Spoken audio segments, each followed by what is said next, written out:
Hi hello ನಮಸ್ಕಾರ. ಎಲ್ಲ ಹೇಗಿದ್ದೀರಾ? ಎಲ್ಲ ಚೆನ್ನಾಗಿದ್ದೀರಾ ಅಂತ ಭಾವಿಸ್ತೀನಿ. ನಾನು ಕೂಡ ತುಂಬ ಚೆನ್ನಾಗಿದ್ದೀನಿ. Welcome back to my YouTube channel. ಇವತ್ತು ಆಷಾಢ ಶುಕ್ರವಾರ ಆದ್ದರಿಂದ ಗೊರವನಹಳ್ಳಿ ಶ್ರೀ ಮಹಾಲಕ್ಷ್ಮಿ ಅಮ್ಮನವರ ದರ್ಶನ ಮಾಡೋಣ ಬನ್ನಿ.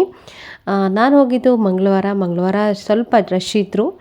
ಶುಕ್ರವಾರ ಹೋದರೆ ಪಕ್ಕ ಜನ ಇರ್ತಾರೆ ಅನಿಸುತ್ತೆ. ಮಂಗಳವಾರನೂ ರಶ್ ಇದ್ದರು. ನಾವು VIP ಟಿಕೆಟಲ್ಲಿ ಹೋಗಿದ್ದು. 100 ರೂಪೀಸ್ ಟಿಕೆಟ್ ತೊಗೊಂಡ್ರೆ ಸ್ವಲ್ಪ ಬೇಗ ದರ್ಶನ ಆಗುತ್ತೆ ಅಂತ VIP ಟಿಕೆಟ್ ತೊಗೊಂಡು ದರ್ಶನ ಮಾಡೋಣ ಅಂತ ಹೋದ್ವಿ. ತುಂಬ ಚೆನ್ನಾಗಿ ಸಪೋರ್ಟ್ ಮಾಡ್ತಿದ್ರೆ ಹೀಗೆ ಸಪೋರ್ಟ್ ಮಾಡಿ ಅಂತ ಕೇಳ್ತಾ ಆ ವಿಡಿಯೋನ ಫುಲ್ಲು ನೋಡಿ ಆಯಿತಾ. ಜೊತೆಗೆ ಲೈಕು ಕಮೆಂಟು ಹೈಪು ಮಾಡೋದನ್ನು ಮರಿಬೇಡಿ. ಯಾರೆಲ್ಲ ಗೊರವನಹಳ್ಳಿಗೆ ಹೋಗಿದ್ದೀರಾ, ಗೊರವನಹಳ್ಳಿ ಶ್ರೀ ಮಹಾಲಕ್ಷ್ಮಿ ಅಮ್ಮನವ್ರ ದರ್ಶನ ಮಾಡಿದ್ದೀರಾ ಅವರು ಕೂಡ ಒಂದು ಕಮೆಂಟ್ ಮಾಡಿ, ಓಕೆನಾ? ಬನ್ನಿ ಈಗ ದರ್ಶನ ಮಾಡೋಣ.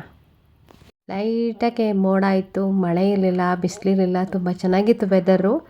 ನಾವು ಸೀದಾ ಹೋಗಿ 100 ರೂಪೀಸ್ ಟಿಕೆಟ್ ತೊಗೊಂಡು ದರ್ಶನ ಮಾಡೋಣ ಅಂತ ಹೊರಟ್ವಿ. ನೋಡಿ ಈ ಥರ ಮಾಡಿದ್ದಾರೆ. ಈಗ ಫಸ್ಟ್ ಈ ಥರ ಇರಲಿಲ್ಲ. ನಾನು ಲಾಸ್ಟ್ ಇಯರ್ ಹೋದಾಗ ಈ ಥರ LED ಕಾಣಿಸ್ತಿರ್ಲಿಲ್ಲ, ಅಂದರೆ ಒಳಗಡೆ ದೇವ್ರನ್ನ ಪೂಜೆ ಮಾಡೋದನ್ನು ತೋರಿಸ್ತಿರ್ಲಿಲ್ಲ. ಈ ಸರಿ ಹೊಸ್ದಾಗಿ ಈ ಥರ ಅಪ್ಡೇಟ್ ಮಾಡಿದ್ದಾರೆ. ಎಷ್ಟೋ ಜನಕ್ಕೆ ದರ್ಶನ ಮಾಡೋಕ್ಕಾಗಲ್ಲ, ಟೈಮ್ ಇಲ್ಲ ಅಂದವ್ರು ಇಲ್ಲೇ ಅಮ್ಮನಿಗೆ ಕೈ ಮುಗಿದು ದರ್ಶನ ಮಾಡ್ಕೋಬೋದು, ಆ ಥರ ಮಾಡಿದ್ದಾರೆ. ಟಿಕೆಟ್ ತೊಗೊಂಡು ಲೈನಲ್ಲಿ ಹೋಗೋಣ ಅಂತ ಬಂದ್ವಿ. ಅಂದರೆ ಇಲ್ಲಿ ನೋಡಿದ್ರೆ ತುಂಬ ಜನ ಇದ್ದಾರೆ. VIP ಟಿಕೆಟ್ಗೆ ಏನು ಜನ ಇರಲಿಲ್ಲ, ಬಟ್ ನಾರ್ಮಲ್ಗೆ ತುಂಬ ಜನ ಇದ್ದರು.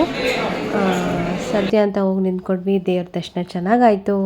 ಅಮ್ಮನವ್ರ ದರ್ಶನ ಮಾಡಿ ಅಮ್ಮನವ್ರೆಲ್ಲರಿಗೂ ಒಳ್ಳೇದು ಮಾಡಲಿ. ನಾನಂತೂ ಒಂದು 20 ನಿಮಿಷ ಅಮ್ಮನ ಮುಂದೆನೇ ನಿಂತ್ಕೊಂಡು ನನ್ನ ಮನಸ್ಸಲ್ಲಿರೋ ಭಾರನೆಲ್ಲ ಇಳಿಸ್ಕೊಂಡೆ.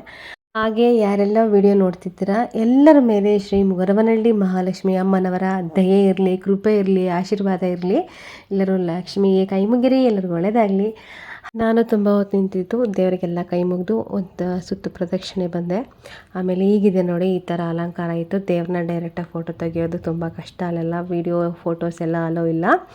ಆದರೂ ತಕ್ಕೊಂಡೆ. ಎಲ್ಲರೂ ದೇವರಿಗೆ ಕೈ ಮುಗಿರಿ, ಎಲ್ಲರಿಗೂ ಒಳ್ಳೆಯದಾಗಲಿ. ಹಾಗೆ ಇಲ್ಲಿ ಹಲವಾರು ಬಗೆಯ ಸೇವೆಗಳು ನಡೆಯುತ್ತೆ. ಮಡ್ಲಕ್ಕಿ ಸೇವೆ, ತುಲಾಭಾರ, ಆಮೇಲೆ ಸೀರೆ ಕೊಡೋದು, ತುಂಬ ಸೇವೆಗಳು ನಡೆಯುತ್ತೆ. ನಮ್ಗೆ ಯಾವ ಥರ ಸೇವೆ ಬೇಕೋ ಅದನ್ನು ಕೌಂಟರ್ ದುಡ್ಡು ಕೊಟ್ಬಿಟ್ಟು ನಾವು ಪಡ್ಕೋಬಹುದು.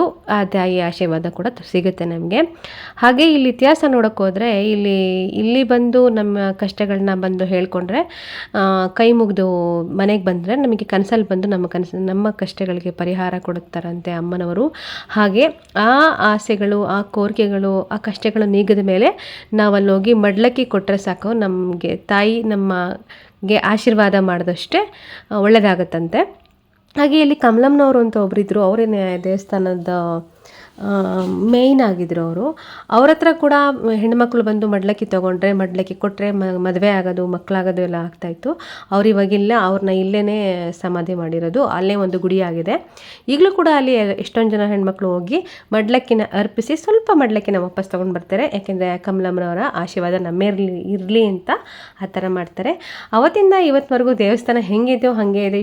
ಇಷ್ಟು ಅಂಗಡಿಗಳು ಹಾಗೆ ಇದ್ದಾವೆ.